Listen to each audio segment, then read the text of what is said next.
Hello everyone, इस lecture में हम बायोस्फीयर रिजर्व्स के बारे में पढ़ेंगे। इंडिया में कितने बायोस्फीयर रिजर्व्स हैं, कहाँ पे लोकेटेड है, उनकी लोकेशन क्या है और उनकी कैरेक्टरिस्टिक्स क्या हैं। इन सब जितनी भी फैक्चुअल डिटेल्स हैं इन सब के बारे में हम स्टडी करेंगे। देखो, बायोस्फीयर रिजर्व जो है ये काफ़ी इम्पॉर्टेंट टॉपिक आता है। इम्पॉर्टेंट टॉपिक कैसा आता है कि इस पर एक तो पहली बात है कि इस पर डायरेक्ट क्वेश्चन आ सकता है, सिंपल क्वेश्चन आ सकता है कि ये जो पर्टिकुलर बायोस्फीयर रिजर्व है ये कौन से स्टेट के अंदर लोकेटेड है। फॉर एग्जांपल आपसे पूछ लिया कि जो नंदा देवी का बायोस्फीयर रिजर्व है वो कहाँ पे लोकेटेड है। और दूसरे टाइप का क्वेश्चन क्या आ सकता है कि उनकी कैरेक्टरिस्टिक्स क्या हैं, कि वो बायोस्फीयर रिजर्व जो है वो कहाँ पे है, वो लो लाइंग एरिया के अंदर है, मीन सी लेवल के नीचे है या फिर हाई एल्टीट्यूड के एरिया पे है, उसका जो क्लाइमेट है वो कैसा है, उसमें जो फॉरेस्ट टाइप है वो कैसा है। तो इस तरह के क्वेश्चंस पूछे जा सकते हैं। And also we will see कि जो मैप है, हम मैप की भी डिटेल से स्टडी करेंगे इनके, क्योंकि हमें इनका लोकेशन पता होना ज़रूरी है। मैंने आपको रिलेटिव डिस्टेंस का थ्योरी बताया था। रिलेटिव डिस्टेंस में हमने क्या देखा था कि कोई भी एक बायोस्फीयर रिजर्व दूसरे बायोस्फीयर रिजर्व के रिस्पेक्टिव में कहाँ पे लोकेटेड है। तो हम इसको देखेंगे, जैसे कोल्ड डेजर्ट को अगर हम देखेंगे तो वो हमारा नदन मोस्ट के अंदर है। रण ऑफ कच्छ को हम देखेंगे, नंदा देवी को हम देखेंगे। तो इस तरीके से हम उनकी रिलेटिव डिस्टेंस देखेंगे कि वो एक दूसरे से कौन सी डायरेक्शन के अंदर और कितनी डिस्टेंस पे लोकेटेड हैं। और साथ में हम ये भी देखेंगे कि वो ट्रॉपिक ऑफ कैंसर जो हमारी है, ट्रॉपिक ऑफ कैंसर से उनका लोकेशन क्या है, कितनी डिस्टेंस पे हैं वो। तो हम स्टार्ट करें उससे पहले हम एक बार ये देखेंगे कि जो बायोस्फीयर रिजर्व्स होते हैं उनको होते क्या हैं, वो कौन सा ऐसा एरिया है जिसे बायोस्फीयर रिजर्व के नाम पे डिमार्केट करा जाता है। तो बायोस्फीयर रिजर्व जो है ये एक इंटरनेशनल डेजिग्नेशन मिलता है यूनेस्को की तरफ से। ये नेचुरल और कल्चरल लैंडस्केप्स जो होते हैं, नेचुरल मतलब जो फ्लोरा एंड फ्यूना का होता है, कल्चरल मतलब जहाँ पे ह्यूमंस होते हैं और उनका सोशल डेवलपमेंट की बात होती है, ऐसे एरिया को बोलते हैं। जो टेरेस्ट्रियल भी हो सकता है, ज़मीन पे भी हो सकता है, या फिर कोस्टल या मरीन इकोसिस्टम या पानी में भी हो सकता है, या इन दोनों का कॉम्बिनेशन हो सकता है। इधर ज़मीन पे हो सकता है या फिर मरीन पे या फिर दोनों के कॉम्बिनेशन में हो सकता है। ऐसे एरिया को बोलते हैं बायोस्फीयर रिजर्व। बायोस्फीयर रिजर्व जो है ये जो हम बोलते हैं ना कि इकोलॉजी और इकोनॉमी में बैलेंस होना चाहिए, तो बायोस्फीयर रिजर्व एक परफेक्ट एग्जांपल है कि कैसे इकोनॉमी और इकोलॉजी में हम हार्मोनी की बात करते हैं। तो यहाँ पे ना सिर्फ नेचर के कंजर्व करने की बात करी जाती है कि जो नेचर है उसका कंजर्व करा जाएगा, बल्कि उसके अंदर जो ट्राइब्स रहती हैं, उसके अंदर जो ह्यूमन पॉपुलेशन है, उसको भी किस तरीके से इकोनॉमिक एंड सोशल डेवलपमेंट से ऊपर उठाया जाएगा, इसकी बात करी जाती है। और ये जो इकोनॉमिक और सोशल डेवलपमेंट हम बात कर रहे हैं, ये it has to be sustainable. इसके सस्टेनेबल, ये किस तरीके से सस्टेनेबल होगा कि जो नेचर और ह्यूमन है वो आपस में को एग्जिस्ट कर सकें, अच्छी तरीके से को एग्जिस्ट कर सकें, कि ना तो नेचर ह्यूमन को नुकसान पहुंचाए और ना ही ह्यूमन नेचर को नुकसान पहुंचाए। तो इस तरह के जो एरियाज होते हैं उनको बायोस्फीयर रिजर्व कहे जाते हैं। बायोस्फीयर रिजर्व जो है वो नेशनल पार्क या फिर जो हमारे टाइगर रिजर्व्स होते हैं इनसे बहुत अलग होते हैं। नेशनल पार्क के टाइगर रिजर्व्स में क्या होता है कि अंदर का एक कोर एरिया होता है। इस कोर एरिया में ह्यूमंस की जो एंट्री होती है वो प्रोहिबिटेड होती है, मतलब जो ह्यूमन है वो इसके अंदर नहीं जा सकते, इनकी एंट्री प्रोहिबिटेड रहती है। वेयरएज बायोस्फीयर रिजर्व के अंदर क्या होता है कि जो एनिमल है या जो कोर एरिया है वो और जो ह्यूमन है ये को एग्जिस्ट करते हैं, they both live together happily. तो ये एक मेजर डिफरेंस है बायोस्फीयर रिजर्व और national park and tiger reserve के अंदर। नाउ लेट्स सी कि इंडिया के अंदर कितने बायोस्फीयर रिजर्व्स हैं। इंडिया के अंदर टोटल 18 बायोस्फीयर रिजर्व्स हैं, जिनमें से 11 ऐसे बायोस्फीयर रिजर्व्स हैं, 11 ऐसे बायोस्फीयर रिजर्व्स हैं जिनको यूनेस्को का जो MBR प्रोग्राम है, जो man MAB program, sorry, UNESCO का जो MAB प्रोग्राम है, man and biosphere reserve program, उसके अंडर इंटरनेशनली रिकॉग्नाइज करा गया है। इंटरनेशनली रिकॉग्नाइज वाले 11 ऐसे बायोस्फीयर रिजर्व्स हैं और बाकी के जो 7 बायोस्फीयर रिजर्व्स हैं वो नेशनली रिकॉग्नाइज्ड हैं, मतलब इंडिया की गवर्नमेंट ने उनको एज ए बायोस्फीयर करके डेजिग्नेट करके रखा है, लेकिन अभी तक उनको इंटरनेशनल रिकॉग्नाइजेशन नहीं मिला है। तो ऐसे कौन से हैं? सबसे पहला है हमारा शेषाचलम। देखो, आप जब अपनी नोटबुक में नोट बना रहे हो ना, तो आप ऐसे ही लिखोगे कि 18 टोटल बायोस्फीयर रिजर्व्स हैं, उसमें 11 जो है वो यूनेस्को के रिकॉग्नाइज्ड हैं और 7 जो है वो अभी तक सिर्फ नेशनली रिकॉग्नाइज्ड हैं। फिर आप इस साथ में इन 7 बायोस्फीयर रिजर्व्स के नाम लिखोगे, ताकि आप जब रिवाइज करो तो आप इसी तरीके से रिवाइज करो कि कौन से हैं जो यूनेस्को के अंडर है और कौन से हैं जो यूनेस्को के अंडर नहीं है। तो उसमें हमारा कौन सा हो जाएगा, 7 जो यूनेस्को के अंडर नहीं है उसमें है एक तो हमारा शेषाचलम का, शेषाचलम का कहाँ पे है, आंध्र प्रदेश के अंदर। देन वी हैव कच्छ का कहाँ पे है, गुजरात में। और ये कुछ कच्छ का जो है ये जमीन पे सबसे बड़ा बायोस्फीयर रिजर्व है, एरिया वाइज जमीन का, लैंड का सबसे बड़ा बायोस्फीयर रिजर्व है ये। फिर है हमारा पन्ना कहाँ पे, मध्य प्रदेश में। मध्य प्रदेश का ये स्मॉलेस्ट है एरिया वाइज, अगर हम बात करें तो पन्ना जो है वो मध्य प्रदेश का स्मॉलेस्ट बायोस्फीयर रिजर्व है। फिर है हमारा देहांग और दिबांग का अरुणाचल प्रदेश के अंदर। मानस कहाँ पे है, आसाम के अंदर। दिब्रू सैखोवा कहाँ पे है हमारा, आसाम के अंदर। तो आसाम के 2 हो गए, मानस और दिब्रू सैखोवा। और लास्ट 7th है हमारा cold desert which is in Himachal Pradesh. तो ये 7 आपको याद रखने हैं, एक बार रिवाइज कर ले इंस्टेंटली। तो उसमें हम क्या देखेंगे, शेषाचलम आंध्र प्रदेश, कच्छ गुजरात के अंदर, पन्ना मध्य प्रदेश का, देहांग देबांग अरुणाचल प्रदेश, मानस एंड दिब्रू सैखोवा आसाम का, and cold desert Himachal Pradesh. अब हम देखते हैं उन 11 के बारे में जो यूनेस्को के वाया रिकॉग्नाइज्ड हैं। सबसे पहले है Nanda Devi is in Uttarakhand. Kanchenjunga it is in Sikkim. Nokrek it is in Meghalaya. Pachmarhi it is in Madhya Pradesh. Achanakmar Amarkantak it is in on the border, Madhya Pradesh और छत्तीसगढ़ दोनों के एरिया में ये आता है। Similipal it's in Orissa. Sundarban it's in West Bengal. Agasthyamala it's in 3 states, Karnataka, Tamil Nadu and Kerala. Nilgiri which was our first biosphere reserve, पहला biosphere reserve था हमारा नीलगिरी का, और ये 2 states में है, Tamil Nadu and Kerala. Gulf of Mannar marine का, या फिर एरिया वाइज अगर टोटल बात करें मरीन और लैंड का दोनों का मिला के, तो it is largest in area, और कौन से स्टेट में है, तमिलनाडु में। And great Nicobar it's in Andaman and Nicobar, और ये हमारा ओनली आइलैंडिक बायोस्फीयर रिजर्व है ये हमारा। तो 11 कौन से हो गए हमारे, नंदा देवी उत्तराखंड में, कंचनजंगा सिक्किम के अंदर, नोक्रेक कहाँ पे है, मेघालय, पंचमढ़ी मध्य प्रदेश में, आचन कुमार अमरकंटक मध्य प्रदेश एंड छत्तीसगढ़ के अंदर, शिमलीपाल उड़ीसा, सुंदरवन वेस्ट बंगाल, अगस्त्यामाला 3 states, कौन से 3 states हैं, कर्नाटका, तमिलनाडु एंड केरला। नीलगिरी 2 states, कौन से, Tamil Nadu and Kerala. Gulf of Mannar Tamil Nadu and great Nicobar which is in Andaman and Nicobar island.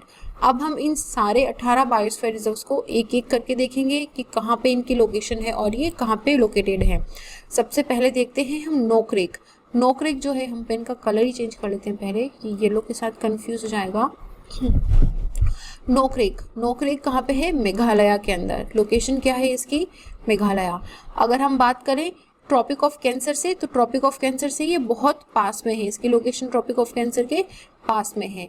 और ये जो गारो खासी और जंतिया हिल्स है, यहाँ पे प्लेट्यू है हमारा, मेघालय प्लेट्यू, जो हमने प्लेट्यूज वाले चैप्टर में पढ़ा था, मेघालय प्लेट्यू में 3 पहाड़ियाँ थी, गारो, खासी और जंतिया। तो ये जो है, ये गारो जो हिल है उस पे लोकेटेड है, वेस्ट गारो पे, मेघालय के अंदर। ये इसमें फॉरेस्ट की अगर बात करें तो semi evergreen forest eco region के अंदर है। और इसके अंदर रेड पांडा की, एशियन एलिफेंट्स की एंड मार्बल्ड कैट की अच्छी खासी पॉपुलेशन पाई जाती है, इनकी अच्छी खासी पॉपुलेशन है इसमें। तो हमारे पास 4 कौन से फैक्ट्स हो गए। नोक्रेक कहाँ पे है, मेघालय के अंदर। कौन से प्लेट्यू पे है, मेघालय प्लेट्यू पे। कौन से हिल पे, गारो हिल पे। और कौन सा फॉरेस्ट है इसमें, सेमी एवरग्रीन फॉरेस्ट। ठीक है, तो ये हमारी 4 इन्फॉर्मेशन आपको नोक्रेक के बारे में ध्यान रखनी है। उसके बाद सेकंड है हमारा दिब्रू सैखोवा। दिब्रू सैखोवा कहाँ पे है हमारा? आसाम के अंदर। It's located in Assam. Assam के डिब्रूगढ़ और तिनसुकिया जो डिस्ट्रिक्ट है उसके अंदर दिब्रू सैखोवा लोकेटेड है। अगर आप इसकी लोकेशन देखोगे तो ये 2 रिवर से बाउंडेड है।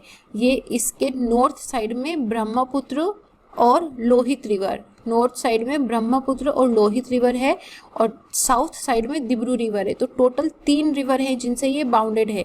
नॉर्थ में ब्रह्मपुत्र और लोहित और साउथ में दिब्रू। दिब्रू से नाम याद रह जाएगा आपको, दिब्रू। ये तीनों इसके नॉर्थ और साउथ में है। अगर इसके फॉरेस्ट की बात करें तो इसमें सेमी एवरग्रीन फॉरेस्ट है, मोइस्ट मिक्स डेसिडियस फॉरेस्ट है और ये कौन से स्टेट के अंदर लोकेटेड है? आसाम के अंदर। अगर हम इसकी लोकेशन देखेंगे तो ये सेकंड नदर्न मोस्ट है।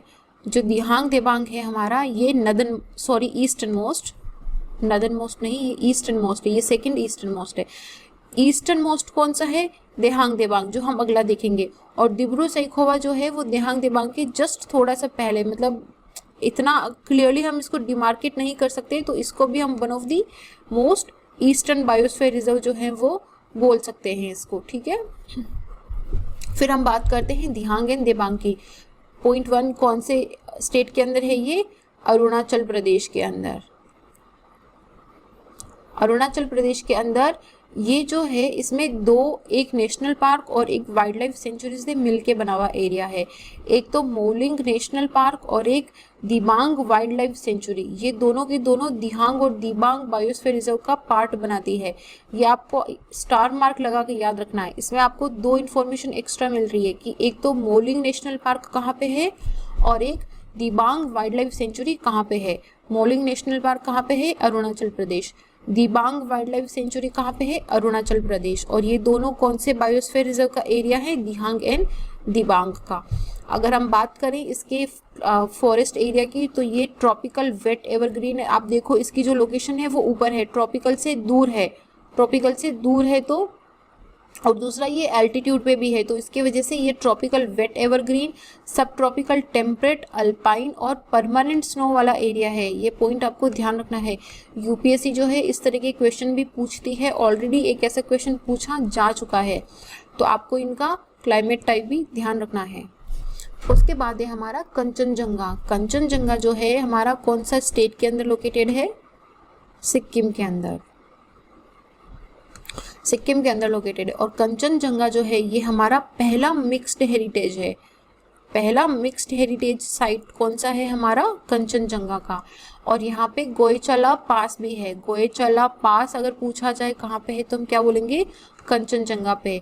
और एक इम्पॉर्टेंट इंफॉर्मेशन, इसमें थोलुंग मोनेस्ट्री भी है। थोलुंग मोनेस्ट्री कहाँ पे है? कंचनजंगा सिक्किम के अंदर।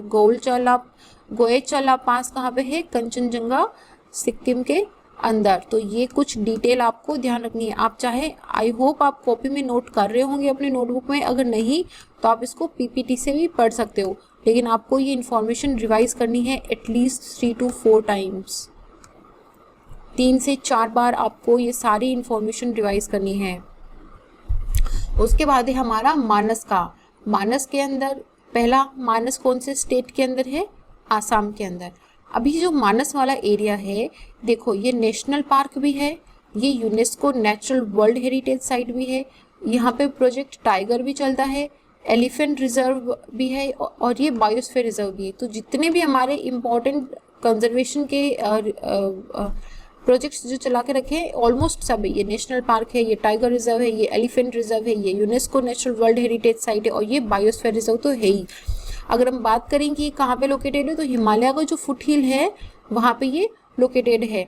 और इसके अगर एरिया की बात करें ना तो आप देखो यहाँ पे ये नेपाल के साथ अपना बॉर्डर टच करता है, तो सॉरी भूटान के साथ अपना बॉर्डर टच करता है। नेपाल इस तरफ हो गया, भूटान यहाँ पे सिक्किम और अरुणाचल के बीच में है, तो यहाँ पे ये भूटान के साथ अपना बॉर्डर टच करता है। तो भूटान का जो मानस नेशनल पार्क है, रॉयल मानस नेशनल पार्क, इसके बिल्कुल बॉर्डर के पास में लगा हुआ है। किसके बॉर्डर के पास में? मानस के। और इसका नाम मानस क्यों रखा गया है? क्योंकि ब्रह्मपुत्र की एक ट्रिब्यूटरी है मानस, वो इसकी मेन रिवर है। It flows through west of the park. इसकी वेस्ट डायरेक्शन में यहाँ से ब्रह्मपुत्र की एक ट्रिब्यूटरी मानस निकलती है, तो उसके नाम पे इसका नाम मानस बायोस्फीयर रिजर्व रखा गया है। तो इसमें हमने कौन सी डिटेल देखी, एक तो कौन से स्टेट के अंदर है, आसाम के अंदर। रिवर कौन सी निकलती है इसके वेस्ट से, मानस रिवर। और क्या भूटान के साथ इसका बॉर्डर टच होता है, भूटान के कौन से नेशनल पार्क, रॉयल मानस नेशनल पार्क के साथ इसका बॉर्डर टच होता है। और ये टाइगर रिजर्व भी है, एलिफेंट रिजर्व भी है, UNESCO natural world heritage site भी है और नेशनल पार्क भी है। तो मानस का जो है वो ऑटोमेटिकली बहुत ही इम्पोर्टेंट लोकेशन हो जाता है। ये तो हमने सारे पढ़ लिए नॉर्थ ईस्टर्न के। अब हम चलते हैं नदन साइड में, ये north desert and Nanda Devi को देखते हैं। नंदा देवी जो है पहले तो कौन से स्टेट के अंदर लोकेटेड है, उत्तराखंड के अंदर। और ये नंदा देवी जो है इसमें एक नेशनल पार्क भी है, नंदा देवी सेंचुरी भी। और ये जो है यहाँ पे एक ऋषि गंगा बहती है विच इज ड्रेन बाय एक ग्लेशियर बेसिन है, और उसी ग्लेशियर बेसिन से निकलती है एक ऋषि गंगा। कहाँ पे, नंदा देवी से। तो हमें ध्यान क्या रखना है इन्फॉर्मेशन, नंदा देवी कौन से स्टेट में है, उत्तराखंड के अंदर। उसके बाद है हमारा कोल्ड डेजर्ट। कोल्ड डेजर्ट का एरिया जो है इसके अंदर चार इम्पोर्टेंट लोकेशंस हैं। आपको इनको स्टार मार्क लगा के याद रखना है। एक तो पिन वैली नेशनल पार्क, जो एग्जाम में सीधा ही पूछा जाता है कि पिन वैली नेशनल पार्क कहाँ पे है। दूसरा चंद्रताल, सरचू और किब्बर वाइल्ड लाइफ सेंचुरी। ये चारों लोकेशंस आपको ध्यान रखनी है कि कहाँ पे फॉल करती है, कोल्ड डेजर्ट बायोस्फीयर रिजर्व के अंदर। Pin valley national park, Chandratal, Sarchu and Kibber. इसमें आपको दोनों चीज़ें याद रखनी है कि एक तो ये कोल्ड डेजर्ट के पार्ट है, कोल्ड डेजर्ट बायोस्फीयर रिजर्व के। और अगर हम स्टेट वाइज बात करेंगे तो कौन से स्टेट के अंदर फॉल होते हैं, ये हिमाचल प्रदेश के अंदर फॉल होते हैं। और इनकी लोकेशन जो है ये काफ़ी नदन में है। अच्छा देखो, ये कोल्ड डेजर्ट जो है ये एक्चुअली एक डेजर्टेड एरिया है। ये डेजर्टेड एरिया क्यों है, क्योंकि ये जो माउंटेन जो हमारा हिमालयाज है यहाँ पे, ये हिमालयाज के रेन शेडो एरिया में गिरता है। रेन शेडो एरिया का कॉन्सेप्ट मैंने आपको समझाया था कि यहाँ से जो बादल होते हैं वो बादल इसके पीक तक पहुँचते पहुँचते खाली हो जाते हैं, पूरी बारिश हो जाती है। तो बादल जब माउंटेन की दूसरी साइड में आते हैं तो उनके अंदर इतना मॉइस्चर नहीं रहता, और जैसे वो नीचे की तरफ उतरते हैं टेम्परेचर हाई होने की वजह से क्लाउड जो है वो फॉर्म नहीं बने हुए रहते हैं। तो ये वाला जो एरिया है जो बारिश के बिना रह जाता है इसे बोलते हैं लीवर्ड साइड या फिर रेन शेडो एरिया। तो ये जो कोल्ड डेजर्ट वाला एरिया है ना, ये हिमालय के रेन शेडो में आता है। तो यहाँ पे बारिश निग्लिजिबल होती है, ऑलमोस्ट ना के बराबर बारिश होती है। और इसीलिए ये एरिया जो है ये इंडियन मॉनसून से इफेक्ट नहीं होता है। अगर आपसे सीधा सा क्वेश्चन पूछ लिया जाए कि इनमें से कौन सा बायोस्फीयर रिजर्व है जो इंडियन मॉनसून से इफेक्ट नहीं होता, तो ये बड़ा ट्रिकी क्वेश्चन है। अगर आपको ये कॉन्सेप्ट नहीं पता तो आप इसका आंसर नहीं कर सकते, क्योंकि हम जनरली क्या सोचेंगे कि सारे एरियाज हैं जो मॉनसून से इफेक्टेड होते हैं, राइट। उसके बाद हम देखते हैं रन ऑफ कच्छ। सबसे पहले तो अगर हम रन ऑफ कच्छ की लोकेशन देखें तो ये ट्रॉपिक ऑफ कैंसर के बिल्कुल पास में या ऑलमोस्ट ऊपर ही है। तो रन ऑफ कच्छ जो है वो ट्रॉपिक ऑफ कैंसर के नियरेस्ट है। उसके बाद कौन से स्टेट के अंदर है, ये गुजरात के अंदर फॉल होता है। ये जो है एक्चुअली एक सॉल्ट मार्श है, ये पूरा मतलब यहाँ पे सॉल्ट का प्रोडक्शन भी होता है। आपने अमिताभ बच्चन का एक एड भी देखा होगा गुजरात के अंदर, तो आते हैं और बिल्कुल पीछे सफ़ेद सी ज़मीन होती है, तो वो एक्चुअली सॉल्ट पेन है किसके, रन ऑफ कच्छ के। यहाँ इस जो रन ऑफ कच्छ है इसके अंदर एक तो लूनी रिवर, एक रूपेन रिवर और एक वेस्ट बनास रिवर जो है वो ड्रेन होती है। मतलब ये सारी की 3 रिवर्स हैं। लूनी नदी, अगर आप राजस्थान से हो तो आपने लूनी नदी का नाम तो बहुत फ्रीक्वेंटली सुना होगा। एक रूपेन रिवर और एक वेस्ट बनास रिवर, ये तीनों की तीनों जो रिवर्स हैं ये रन ऑफ कच्छ के अंदर आके खाली होती हैं। और जैसे कि हमने कोल्ड डेजर्ट में पढ़ा था 4 लोकेशंस हमारी, तो उसी तरीके से यहाँ पे ये कुछ इंपॉर्टेंट लोकेशंस हैं जो रन ऑफ कच्छ के अंदर आती है। और ये सारी आपको ध्यान रखनी है, इसको स्टार मार्क लगा के याद रख लो। कैसे भी आपको ये ध्यान रखना है। एक तो इंडियन वाइल्ड आर्ट सेंचुरी कहाँ पे है, run of Kutch Gujarat. Kutch desert wildlife नाम से पता चल रहा है, रन ऑफ कच्छ।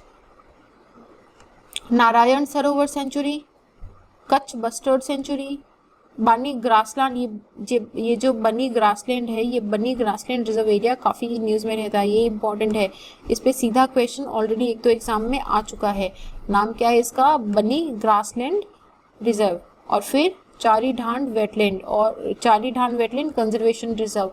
ये जो 1 2 3 4 5 ये लोकेशंस हैं, ये लोकेशंस आपको रट लेनी है। कौन से बायोस्फीयर रिजर्व के अंदर है ये?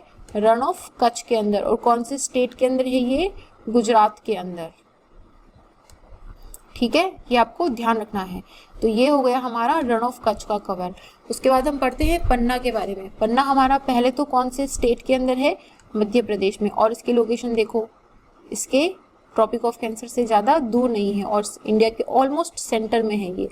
तो ये जो है ये विंध्यन रेंज के अंदर लोकेटेड है। ये पन्ना जो है ये यहाँ से विंध्यन रेंज निकलती है, ये विंध्यन रेंज के ऊपर लोकेटेड है।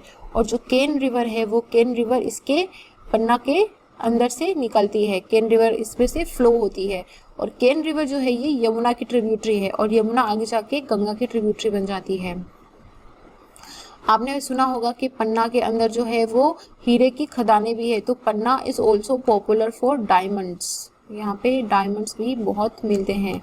और ये एरिया काफ़ी न्यूज़ में रहता है क्योंकि यहाँ पे केन बेतवा रिवर इंटरलिंकिंग का प्रोजेक्ट भी चल रहा है, जिसके अंदर केन और बेतवा जो 2 रिवर्स हैं उनको बीच में मिलाया जाएगा। तो उनको यहाँ से केन और बेतवा है, तो जब उनको मिलाया जाएगा तो पन्ना का जो हाफ एरिया है वो इसके अंदर सबमर्ज हो जाएगा।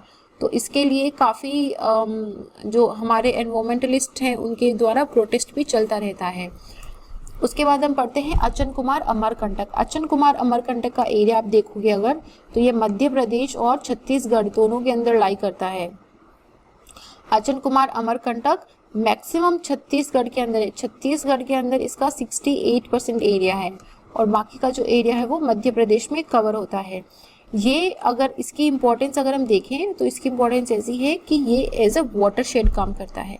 कैसे काम करता है कि जो नदियां हैं यहाँ से इसके इस तरफ में वो गिरती हैं बे ऑफ बंगाल में, और इसके जो इस तरफ जो रिवर्स हैं कुछ 1-2 वो जैसे नर्मदा हो गई, ताप्ती हो गई, वो कहाँ पे गिरती है? अरेबियन सी के अंदर। तो ये जो है ये अरेबियन सी और बे ऑफ बंगाल में गिरने वाली रिवर्स को सेपरेट करता है। और इसी अचन कुमार अमरकंटक से 3 मेजर रिवर्स निकलती हैं। कौन सी? नर्मदा, जोहिला और सोन रिवर। इन तीनों का ओरिजिन कहाँ से होता है? अचन कुमार अमरकंटक से। और इसके अंदर मतलब ये देखो कि माइकाल रेंज विंध्यन और सतपुरा के साथ जो है वो अचना कुमार अमरकंटक बायोस्फीयर रिजर्व के अंदर है। तो 3 हो गया, एक तो विंध्यन और सतपुरा के साथ माइकाल रेंज जो है ये पूरा का पूरा area Achanakmar Amarkantak biosphere reserve के अंदर फॉल करता है। तो ये इंपॉर्टेंट है, आपको क्या ध्यान रखना है? स्टेट कौन सा है? मध्य प्रदेश एंड छत्तीसगढ़। छत्तीसगढ़ में 68% एरिया लाई करता है। रिवर्स कौन सी निकलती है? नर्मदा रिवर, जोहिला रिवर और सोन रिवर। और ये एज अ वाटरशेड काम करता है, वाटर डिवाइडर वर्क करता है। वाटर डिवाइडर कैसे? कि ये जो नदियां हैं उनको सेपरेट करता है कि इसके वेस्ट वाली जो है वो अरेबियन सी में गिरेगी और ईस्ट वाली जो है वो बे ऑफ बंगाल के अंदर गिरेगी। तो ये आपको इन्फॉर्मेशन ध्यान रखना है अचन कुमार अमरकंटक के बारे में। उसके बाद बात करते हैं सुंदरवन की। सुंदरवन जो है पहले तो कौन से स्टेट के अंदर है? वेस्ट बंगाल के अंदर लोकेटेड है। सुंदरवन हमारा कहाँ है? वेस्ट बंगाल में। और ये जो है एक मैनग्रोव का एरिया है, राइट? मैनग्रोव का एरिया है जो गंगा, ब्रह्मपुत्र और मेघना रिवर का जो डेल्टा बनता है ना, यहाँ पे गंगा, ब्रह्मपुत्र और मेघना रिवर के डेल्टा के ऊपर है बना हुआ है ये मैनग्रोव का एरिया सुंदरवन। और कौन से स्टेट में है ये? वेस्ट बंगाल के अंदर। उसके बाद हम देखते हैं शिमलीपाल। शिमलीपाल सबसे पहले कौन से स्टेट में है? ये उड़ीसा के अंदर।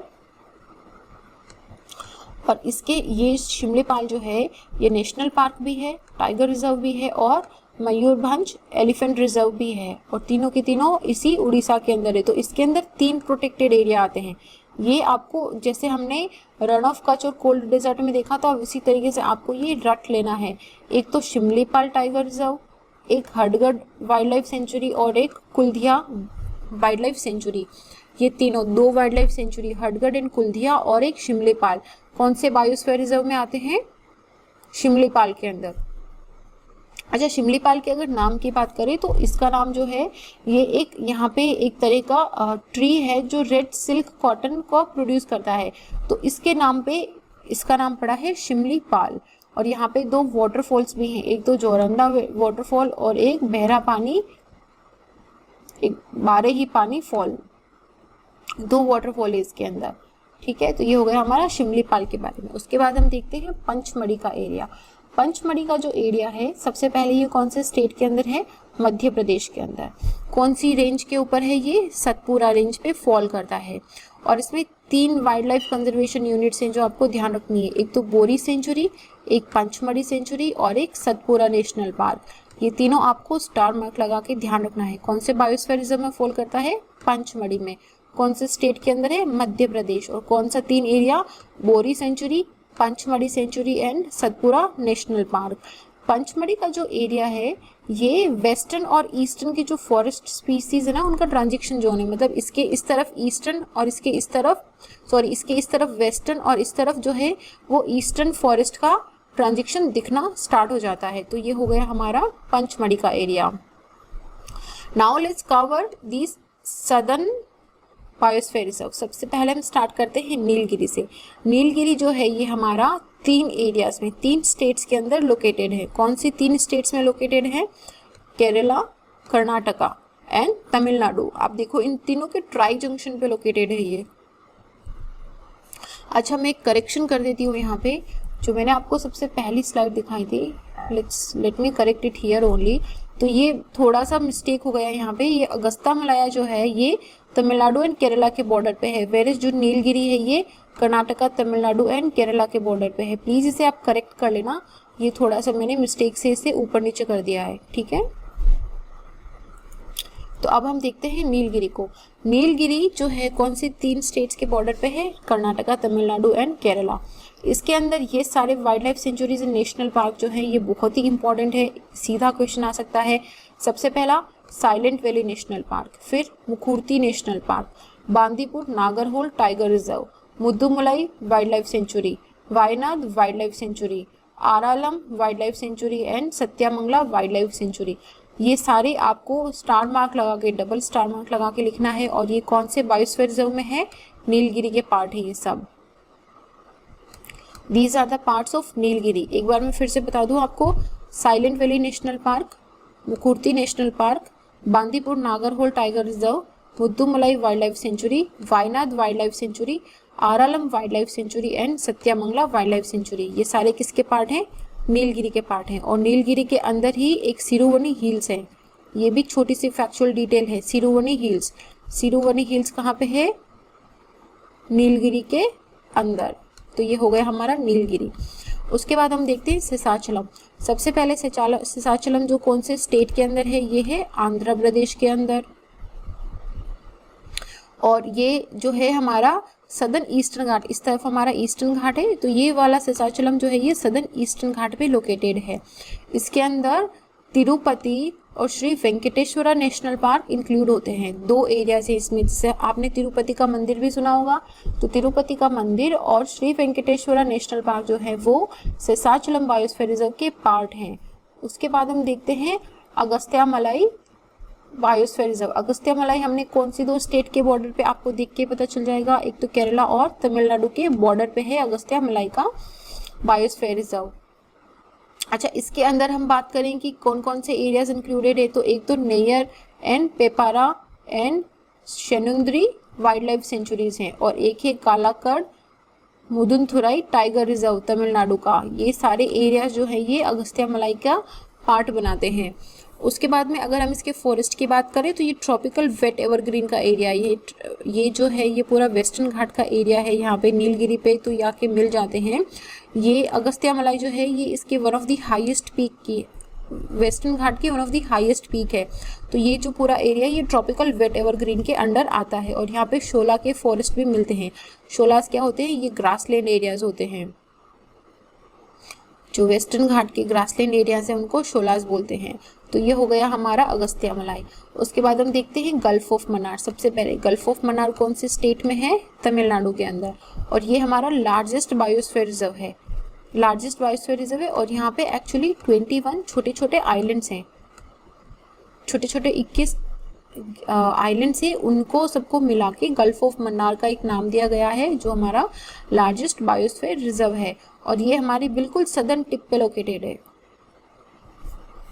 उसके बाद हमारा लास्ट बचता है ग्रेट निकोबार। ग्रेट निकोबार जो है ये हमारा सदर्न मोस्ट है, दिख रहा है आपको, आप देख के भी बता सकते हो मैप में कि हमारा सदर्न मोस्ट है कौन सा, ग्रेट निकोबार। और कहाँ पे है ये, निकोबार आइलैंड के अंदर यहाँ पे।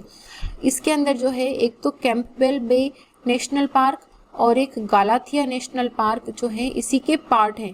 कैंपबेल, देखो सीधा क्वेश्चन भी आ सकता है कि कैंपबेल नेशनल पार्क कहाँ पे है, गालाथिया नेशनल पार्क कहाँ पे, तो हम क्या लिखेंगे, ये निकोबार में है।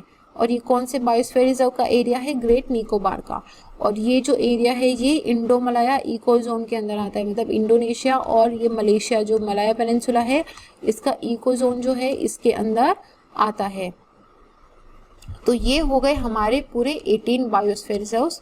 1 बाय 1 हमने सारे कवर कर लिए हैं कि कौन से स्टेट के अंदर हैं, उनकी लोकेशन क्या है, उनकी लोकेशन में हमने क्या देखा कि उनकी रिलेटिव लोकेशन क्या है और ट्रॉपिक ऑफ कैंसर से कितना दूर है, और उनके अंदर कितने नेशनल पार्क्स या फिर टाइगर रिजर्व्स ये सब कुछ इंक्लूडेड हैं, और उनकी फॉरेस्ट का कौन सा टाइप है, कौन सा क्लाइमेट है उनका। और क्या देखा हमने, और भी जो भी फैक्चुअल डिटेल थी इनके बारे में वो सब हम कुछ, कि कौन सी रिवर निकलती है जैसे कि, और कौन सी माउंटेन हिल के पास है, कौन सी माउंटेन हिल के ऊपर है। तो ये सारी डिटेल्स हम बायोस्फीयर रिजर्व के बारे में पढ़ चुके हैं। देखो मैं फिर से रिपीट कर रही हूँ, बायोस्फीयर रिजर्व बहुत इंपॉर्टेंट टॉपिक है, आप इसे मिस नहीं करेंगे और आप इसे अच्छे से रिवाइज करके पूरा अच्छे से याद रखेंगे। देखो आई अंडरस्टैंड कि ये फैक्चुअल डिटेल है, तो आप 2-3-4 बार जब पढ़ोगे तो आपको धीरे धीरे ये याद होने लग जाएगा।